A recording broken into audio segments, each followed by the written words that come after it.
Malik publication news और network में आपका स्वागत है। आप देख रहे हैं सामाजिक आईना इंडिया। अभी आपको हम ले चलते हैं सीधे नई दिल्ली के प्रेस क्लब में, जहां मेवाती स्टूडेंट यूनियन अपनी समस्याओं को लेकर के सरकार को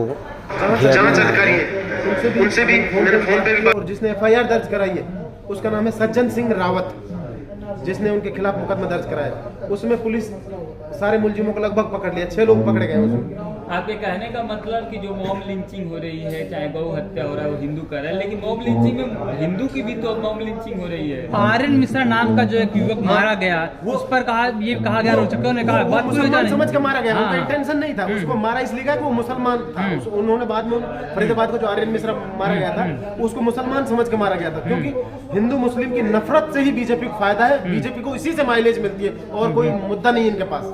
लेकिन आप बोल रहे हैं कि आपके पास पूरा फैक्ट है, पूरा सबूत है जो मैं बता रहा हूँ। एफआईआर नंबर 278 पुलिस थाना मसूदा, जिला ब्यावर, राजस्थान। आप देख लीजिए, उसमें गाय तस्करी करने वाले हिंदू पकड़े गए सारे, और वो जो गाड़ी ड्राइव करने वाले वो हिंदू है, कोई मुसलमान है ही नहीं उसमें कोई। जो इतने सारे स्लॉटर हाउस है उसमें सब बता रहे हैं कि टॉप 9 स्लॉटर हाउस है, टॉप जो देश के टॉप जो 74 बूचड़खाने उनमें 9 हिंदुओं के हैं। उसमें अलकबीर है सबसे जो उसमें तेलंगाना में है। हाँ, और जैसे यूसुफ लुलू ग्रुप है, उसका भी एक मेवात में खुल गया है, वो तो मुस्लिम है। उसके अलावा बाकी के जो बूचड़खाने AOV है, सुधीर कपूर करके, सुनील कपूर का यहाँ से यूपी से उखाड़ के उसको एक बूचड़खाना यहाँ लगा दिया है। तो ये इन सब लोगों को पैसे से मतलब है, इन्हें कोई लेना देना नहीं है। और दूसरी चीज, गवर्नमेंट की प्लानिंग का एक हिस्सा है। सारे बूचड़खाने मेवात में स्थापित क्यों किए जा रहे हैं? मेवात में आप ही बताओ, जहां बदबू का माहौल होगा, गंदगी का माहौल होगा, वहां रोजगार देने वाले उद्योग कैसे स्थापित होंगे? कोई नहीं आएगा वहां। मेवात को मिनी पाकिस्तान माना जाता है। क्यों माना जाता है मिनी पाकिस्तान? वो खुद उस तरह के लोग हैं जो मेवात को मिनी पाकिस्तान, मेवात से वफादार पूरे देश में कोई नहीं है। जितने मेवात के जितने लोग वफादार हैं, इससे ज्यादा वफादार कोई कम्युनिटी नहीं है। मैनिफेस्टो के बारे में बात करें, जो हमारा मेन मुद्दा है, उस टॉपिक पे ज्यादा बात करें। इसके लिए हम कुछ तथ्य जुटा रहे हैं, हम बड़े लेवल पे इसका कुछ इस तरह का प्लान कर रहे हैं। अब जैसे RTI से हमने डिटेल निकाली है, 12,500 जानवर डेली काटे जा रहे हैं। उसमें मेवात के लोगों को ना रोजगार है ना कुछ है, जमीन खरीद ली है सस्ते दामों पे, वहाँ का माहौल गंदा कर दिया है, बदबू निकल आती है वहाँ। मेवात के लोगों को क्या मिलेगा? कैंसर मिलेगा और ऐसी बीमारियां मिलेंगी जो लाइलाज बीमारी। विधायक सारे इन्वॉल्व हैं इसमें, वो सब ट्रेडिशनल परिवारों से हैं। सब लोग बैठ के NCR में डीलिंग करते हैं, उन सबको NOCs दिलवाते हैं। सारी 17 तरह की NOCs मिलती है, सब में इन्वॉल्व है जनप्रतिनिधि। हम चाहते हैं कि नए लोग आए, नया लोग हमारे जनप्रतिनिधित्व करें। अगर वो भी सही नहीं करते तो उनको भी हटाएं। और ये लगातार एक ही परिवार के लोग और एक ही आदमी को 4-4 बार मौका मिल रहा है, ये सिस्टम खत्म हो। गौ रक्षकों के द्वारा जो लगातार मॉब लिंचिंग हो रही है, कितना बड़ा मुद्दा है इस बार हरियाणा के चुनाव में? ये बड़ा मुद्दा है, क्योंकि बीजेपी तो इसी के नाम पर सत्ता हासिल करना चाहती है। वो बहुसंख्यकों को खुश करना चाहती है, जबकि सच्चाई कुछ और है। तिरुपति बालाजी के मंदिर के प्रसाद में गाय की चर्बी मुसलमानों और मेवात के लोगों ने थोड़ी पहुंचा दी है। इसमें भी तो हिंदू इन्वॉल्व है। अमूल चाहता है, अमूल को कौन चलाता है पता नहीं है आपको? आनंद में अमूल की फैक्ट्री है। श्वेत क्रांति किसने शुरू की थी? टीवी चैनलों पर लगातार मुसलमानों को टारगेट किया गया। टीवी चैनलों पर लगातार मुसलमानों को टारगेट किया जा रहा है, लेकिन सच्चाई भी तो जान रहे हैं ना लोग धीरे धीरे। सच्चाई भी तो जान रहे हैं ना लोग धीरे धीरे। पैसे के लिए लोग सब चीजें कर रहे हैं और मुसलमानों का इसमें रोल नहीं है। ये जो डिमांड है, इसमें 23 डिमांड है, और ये डिमांड कोई हमारी सिर्फ छात्रों की डिमांड नहीं है, ये मेवात के हर व्यक्ति की डिमांड है।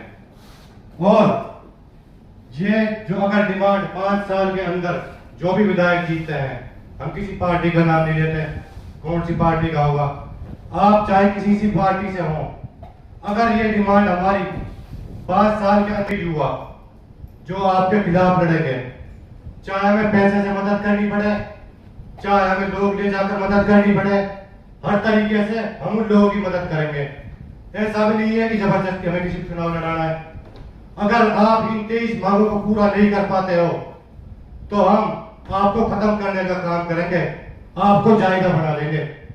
जायजा मंत्री थी एजुकेशन मिनिस्टर हरियाणा में कामा से, राजस्थान से, जिस तरह मुख्तार ने उसको खत्म किया है, उस तरीके से हम मेवात के हर नेता को खत्म कर देंगे।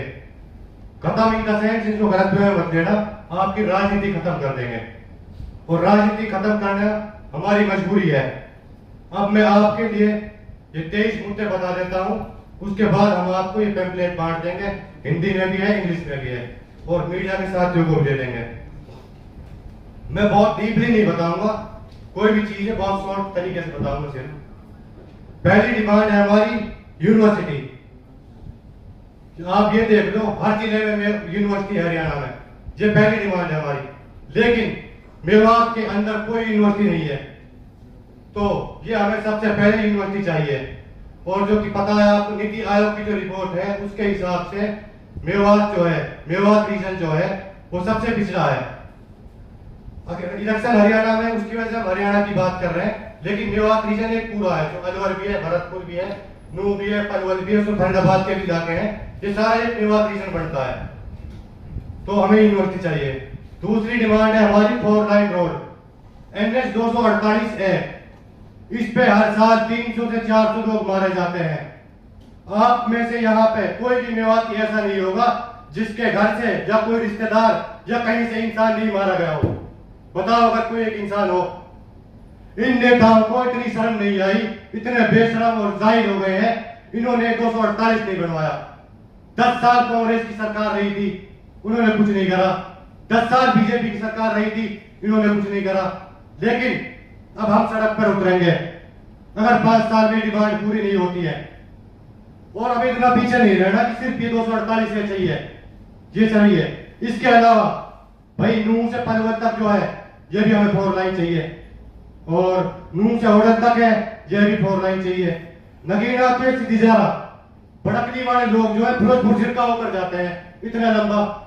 भाई कोई भी इकोनॉमी की सबसे बड़ी जड़ होती है अच्छे रोड। हमारे पास रोड नहीं, हम तिजारा जाने के लिए 60 किलोमीटर चलना पड़ता। क्यों जाए भैया? जब हमारा काम 7 किलोमीटर में हो सकता, 60 किलोमीटर क्यों जाए? तिजारा रोड बनाया जाए। एक नारा था मीणा मेव भाई भाई, लेकिन हुआ क्या? मीणा को एसटी स्टेटस मिला, हमें कुछ नहीं मिला। इसमें कोई मीणा गलती नहीं है, उन्होंने अपनी जंग लड़ी, वो जीते, उन्हें एसटी कोटा मिला। हमें क्यों नहीं मिला? हमारे नेताओं ने कुछ नहीं करा। तो हम क्लियरली कहते हैं हमें एसटी स्टेटस चाहिए, हर हाल में चाहिए। इससे क्या है, हमें अच्छी जॉब्स मिलेंगी, जॉब्स में आसानी से जा सकते हैं, और भाई अच्छी इंस्टीट्यूशन में हमें एडमिशन मिलेगा। तो भाई ये क्या है कि ये बराबरी पे आ जाए। आप यहाँ पे हो, हम यहाँ पे हैं, तो बराबर हमें भी तो लाना है। आप दलितों को बराबर ला रहे, मीणा को बराबर ला रहे, तो मेरे को बराबर क्यों नहीं लाना? ये भी इस देश के एक नागरिक है, हिंदुस्तानी है, भारतीय है, तो इनको भी तो बराबर लेकर आओ। कानून ये नहीं कहता कि भाई ये कोई किसी पर्टिकुलर उसके लिए मिलेगा, सबके लिए मिलेगा। दूसरा है ease in getting driving licences.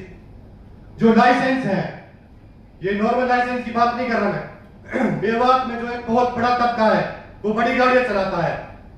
किसी देश को चलाने के लिए इंपोर्ट और एक्सपोर्ट की बहुत जरूरत पड़ती है, उसमें काम आती है बड़ी गाड़ियां। 90-95% जो काम होता है वो बड़ी गाड़ी ट्रांसपोर्ट करती हैं, और उसमें मेवात का एक बहुत बड़ा योगदान है हिंदुस्तान की इकोनॉमी में, क्योंकि सबसे ज्यादा ड्राइवर अगर किसी ने दिया है तो वो मेवात ने दिया है। हमें ये नहीं सोचना कि एक तो ड्राइवर है। एक बहुत बड़ा 5वां मुद्दा जो हमारा है सरकार ने जो पूरा होना चाहिए, वो एंटी ड्रग्स कैंपेन। मेवात में बहुत ज्यादा नशा बढ़ रहा है, और आप देख सकते हो ये एक संयोजित तरीके से किया जा रहा है। इसमें आप सीधा देख सकते हो कि एक मिली भगत है एडमिनिस्ट्रेशन की जो कर रहा है। अरे मुबस्सिर बताएगा आपको, चलो कहां चलना है, कौन से गांव में कहां नशा होता है। हर गांव में ऐसे लोग हैं जो रोकना चाहते हैं, लेकिन सरकार और एडमिनिस्ट्रेशन नहीं रोकना चाहती। नशे को रोकने के लिए हमें बहुत बड़े लेवल पर काम करना पड़ेगा। दिक्कत क्या होती है, गांव में 2 पार्टी है, एक मैं हूं, एक यहाँ पे खालिद भाई हो गए। तो क्या है, मेरे वहां पर नशा बेच रहे हैं, खालिद खिलाफ है, लेकिन मैं क्या उसको सपोर्ट करूंगा कि मेरे मोहल्ले का मेरा वोटर है। तो भाई ये चीजें बिल्कुल खत्म करनी पड़ेगी समाज को अगर बचाना है, नहीं तो ये बहुत जल्दी उड़ता मेवात बन जाएगा। आपने एक चीज देखी, उड़ता पंजाब बहुत जल्दी उड़ता मेवात बन जाएगा। अगर हम युवाओं ने और लोगों ने और सब सामाजिक लोगों ने मिलकर कदम नहीं उठाया तो उड़ता मेवात बन जाएगा। मेवात में कुछ नहीं बचेगा, मेवात खोखला हो जाएगा। इसके बाद हमारा है एजुकेशन एवेन्यूज फॉर गर्ल्स। महिलाओं के लिए सेपरेट स्कूल और कॉलेज खोले जाए।